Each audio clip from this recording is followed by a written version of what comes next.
Dear friend, this isn't the last time I'll write a film essay, or even the last time I'll use a movie to make the world see what's going on in my life. In all honesty, I wish I knew how to make this video and keep myself together.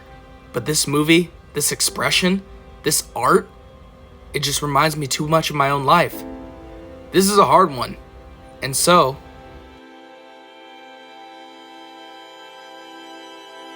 yeah, here it is.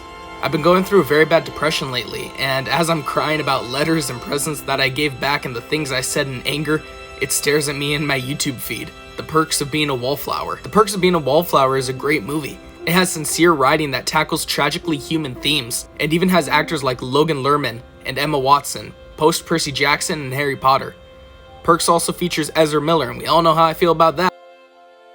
But as I watched this movie, I realized just how close this film is to my life. It's hard to talk about a film that's this relatable. So fuck yeah, this is going to be an emotional one. And if you don't like it, then leave. But where do I begin? How do I even talk about this? I think I should talk a bit about the movie first. Perks is about Charlie, who is a socially distant high schooler who adopts a friend group of seniors and experiences high school in all of its beauties and hardships and even tragedies. And I think the reason why this movie feels so real and personal is because the guy who wrote the book, wrote the adapted screenplay, directed the movie. It feels like a personal story, and it's shown in every ounce of dialogue and every shot and every look. The movie was shot on film, and everything from the film to the costume design to the set decoration sold it. We live in an experience. We see the story being told. We live in the time we're supposed to believe the characters are in. And the casting, oh my god. Logan Lerman, perfect. Emma Watson, perfect. Ezra Miller, perfect actor. We got Katara, we got young Neil, and there's just so many interesting moments like Rocky Horror, The Tunnel, and just school. And they're interesting because they're so real and so honest. I've had moments like this on set with my friends. I've done this in a friend's car, and I live the stress and struggles of school every day. And the characters are just so real, so honest. Why do I and everyone I love pick people who treat us like we're nothing? God, this is so relatable. I'm currently going through something, and this movie, this line right here helped me realize what's not just going on in my life, in myself, but what's going on with someone that I want to understand so badly, and someone who I try to continue to love. Sam dates some pretty shitty people. It's said outright that she's been taken advantage of and used by a lot of shitty guys. So when she finally gets that genuine love, when it's right there in front of her, Charlie can't help her see it because of his social distance and disconnection from his emotions. But she can't recognize, understand, or accept it because we accept the love we think we deserve. And yeah, we do that. I know countless people who do that. And while I've always felt more like Charlie, growing up there was one time where I did that 1 year ago, where I didn't think I was capable of genuine love. But I relate to Charlie in my isolation from the world, my PTSD, my blackouts. I black out, I forget, I've been abandoned, mentally abused by my elementary school teachers, and fuck, making this, I'm starting to think it might have been physical at times. Feelings of neglection, only wanting 3 things in life: acceptance, music, and my passion. I know guys like Patrick and Brad who are so afraid of what the world will think of them, and so they hide behind a smile, hide behind making other people laugh.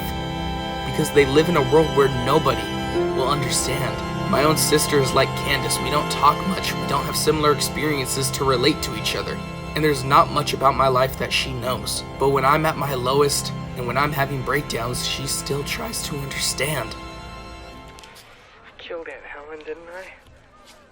She died getting my birthday present, so I guess I killed her, right? I've tried to stop thinking that, but I can't. She keeps driving away and dying. Call the police and send them to my house. Stop her. Crazy again. No, Charlie, listen to me. Mom and Dad are gonna be home with Chris any second, and then... Thinking, what if I wanted her to die, Candace? What? Charlie? Charlie! Why does this movie make me feel something? Because I know someone like Sam. My 2 middle school friends remind me so much of Patrick and Brad, and I relate to Charlie. I've been Charlie in a relationship with Mary Elizabeth. Very recently, I felt like Charlie in his love for Sam, and I try so desperately to hang on to that friendship with Patrick. I want to get better. I want to work through my trauma and depression, and my abandonment. I wish I knew how. I wish I could focus on that and I really wish I could put me first, but my trauma has made me feel like I only want to help others and not myself. The doctor said we can't choose where we come from, but we can choose where we go from there. I know it's not all the answers, but it was enough to start putting these pieces together. Could Charlie come out and play? And at the end of the day, I think I finally realized why this video was so hard for me to make, and that's because I looked for a theme. I looked so hard for a theme, but there's a different theme for everybody who has shared a character's experience. And my takeaway is to stop focusing on other people. Love them like you already do, but work on yourself. And leave the shitty people in the past. And be around the people you love. Well, can I tell you something? I've been away for 2 months. It's another world, and it gets better. Life gets better no matter where you go, and as long as you go with the people that you love and you're willing to open up to and love them. You need to learn to accept love from them, whether romantic love or friendly love or unconditional love. I've talked a lot about love lately, but as long as you love these people and you trust them, everything will be okay. Let's drive.